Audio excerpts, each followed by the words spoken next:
You know what's scarier for Israel than Hamas rockets or Hezbollah drones? The fact that Israel's own army is running out of soldiers. Yeah, you heard it right. Netanyahu has all the bombs, the tanks, the fighter jets, the American support. But he doesn't have one thing he desperately needs: young people willing to fight. And at the same time, China and Iran are teaming up in a way that could completely flip the balance of power in the Middle East.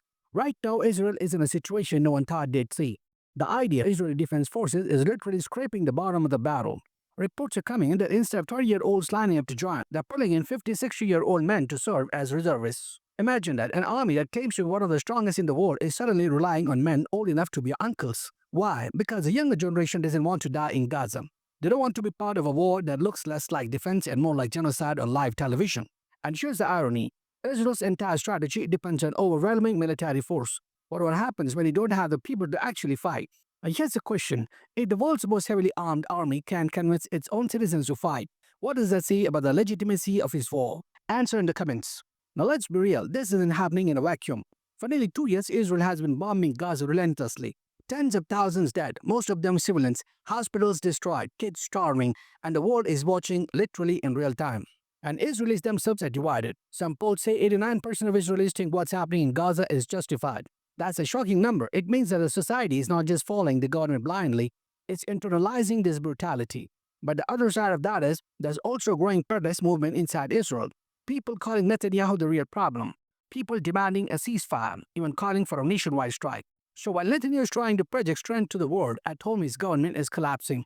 His approval ratings are in free fall. His opposition is gaining ground. And here's a big twist: the more he doubles down on Gaza, the weaker Israel becomes inside. And it's not just internal. Globally, Israel is losing allies faster than ever. Germany has stopped sending weapons. Uruguay canceled academic ties with Hebrew University. Even the Prime Minister of Denmark called Netanyahu himself the problem. Think about that. Leaders of entire nations are saying it's not Hamas, it's not Gaza. The problem is Netanyahu. Meanwhile, in city after city, London, Manchester, New York, Toronto, people are flooding the streets. Not Muslims, not just Arabs, regular people, Christians, atheists, Jews, Hindus, all saying the same thing: stop the genocide. So ask yourself, if the whole world sees this as genocide, but Israel keeps calling it self-defense, who are they really trying to convince anymore, themselves or America? Let me ask you, do you think Israel can survive without global support, or will international isolation finally break Netanyahu's government?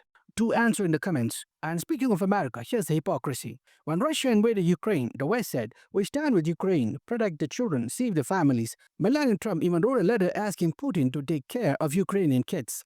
But here's a question: why is nobody writing letters for Gaza's kids? 60,000 dead, families wiped out, children dying of hunger, and yet silence. The same politicians who cry on TV about Ukrainian babies suddenly lose their tears when their children are Palestinian. So let me ask you this: is this about humanity or is this about politics? Because if all kids are equal, then Gaza's kids deserve the same compassion as Ukraine's. Now let's shift gears, because while Israel is struggling with soldiers and legitimacy, something bigger is happening behind the scenes. Iran and China are getting closer. Iran has already been supplying Hezbollah, Hamas, and other groups with weapons. But now, with Chinese technology and Chinese backing, Iran's missile program is advancing at a speed Israel cannot keep up with. Think about the last war, the 12-day war. Rockets shook Israel in a way they weren't ready for. Now imagine a Hezbollah backed by Iranian tech, powered by Chinese engineering. That's not just a headache for Israel, that's a full-blown nightmare. And here's the kicker: if Israel even thinks about striking Iran, it's not just Tehran they'll face. They'll be risking a confrontation with Beijing. So while Netanyahu is busy attacking Gaza, the regional chessboard is shifting under his feet. Now what do you guys think? Will China openly back Iran in direct conflict with Israel, or will it stay behind the curtains? Let's hear your take. Now let's zoom out. For decades, Israel's power came from two things: one, American backing; two, the myths of his unbeatable army. But now, America's support is shaky, and Israel's army doesn't even have enough soldiers. Meanwhile, Palestinians who have lost everything are still waving the flag over the rubble. Think about that resilience. If you can bomb a people for 2 years straight and they're still standing, still refusing to leave their land, then tell me who really has the power: the occupier with jets or the people with nothing left to lose? So where does this leave Netanyahu? At home, hated, protested against, losing popularity. Abroad, isolated, losing allies, being called a problem by world leaders. Militarily, running out of soldiers, facing resistance that refuses to die. Strategically, surrounded by Iran, Hezbollah, and now China, all watching, all waiting. And here's a brutal truth: this war is unsustainable.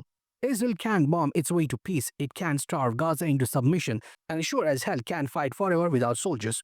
The longer Netanyahu drags his war, the more he weakens Israel itself. So the real question is, will Israel collapse under the weight of its own aggression? Because history shows us empires don't always fall from external enemies, they fall when they rot from the inside.